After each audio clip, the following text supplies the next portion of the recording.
Mouse, Chapter 3. This is about a mouse that got a recording contract and who is the inspiration behind Minnie for Walt Disney's Minnie and Mickey. Now, this is the tale of Minnie Mouse. The Motor City has produced a number of entertainers. One of the most sensational wasn't even human. It was a rodent. Yes, it's true. Some mice can not only squeak, but are also reported to be able to sing. There are numerous stories of a mouse that could run up an octave while singing. This mouse inflated his throat like a bird sang and concluded with a trill. According to English naturalist W. S. Betteridge, this singing mouse truly existed. On December 15th, 1936, a mouse by the name of Minnie performed on a Detroit radio station. The listening audience heard what sounded similar to a canary or robin. It remains an enigma as to when or how certain mice take up singing. Some researchers suggest that they are normal-sounding rodents with inflamed respiratory organs. Another theory is that they are squeaking mice with very deep voices. Some starlit night while you're out camping or hiking in the woodlands of the Wonderland, you may be entertained by a rodent. It is thought that a number of these strange singing mice exist. Chapter 4. Passenger pigeons. Can you believe that there was once a species of bird in Michigan that were so numerous that each migration flock contained several million birds? Hunters killed so many passenger pigeons that they are now thought to be extinct. But are they? No, there's a few that's living over there at the Shell gas station that need a place to reside, DNR, Michigan DNR. So come and rescue these passenger pigeons. And that's on M46, St. Louis, Michigan. According to reports, in September of 1929, Philip Hadley, a U of M professor, was hunting in Michigan's Upper Peninsula when he saw a pigeon-like bird with a pointed tail. His hunting companion, Mr. Fjord, and that's spelled F-O-A-R-D, got a closer look at the bird and said it was a passenger pigeon. The eyewitness of Mr. Ford was thought to be reliable. The reason for this is that he had experience observing the bird in early years when they were still abundant. Since that time, it has happened again. In March of 1965, a passenger pigeon was reported by Irene Llewellyn in Homer, Michigan. There may be many others who have seen the bird more recently. Take into consideration that even if someone has seen one recently, they probably won't even know what it is. Also, if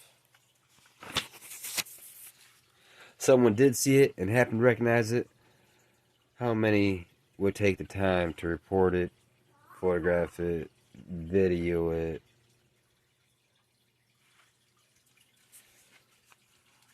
Chapter 5. Earthquakes in Michigan. And this is a reading from Mystic, Michigan, Part 3. Chapter 6. Earthquakes in Michigan. Did you know that there have been several earthquakes in Michigan on many different occasions? Geological studies indicate that earth movement has been taking place in the Great Lakes region. However, the movement is taking place at such a slow rate that it has been felt only in a few form of minor tremors. According to records available at the Michigan Department of Natural Resources, there have been 34 earthquakes in Michigan since 1872 that have been recorded. The various epicenters are recorded from all over the state of Michigan, from the southern border to Keweenaw Peninsula. Historical writings indicate that Jesuits provided early earthquake reports. A Jesuit writing called Jesuit Relations and Allied Documents record the following about an earthquake in Michigan. The savages were greatly surprised to see their bark plates collide with each other and the water spill out of their kettles. James Witherell, a judge in what is now Orchard Lake, wrote down the report of earthquake by Michigan Indians. The earthquake in the following report took place on December 6, 1811. The waters of the lake began to boil, bubble, foam, and roll as though they had been in a large kettle over a hot fire, and in a few minutes up came great numbers of turtles that hurried ashore, upon which they, the Indians, had a great turtle feast. The most powerful earthquakes that had ever taken place in Michigan were in the Upper Peninsula. One of them took place on July 26, 1905, near Calumet. The other occurred on May 26, 1906, south of Houghton.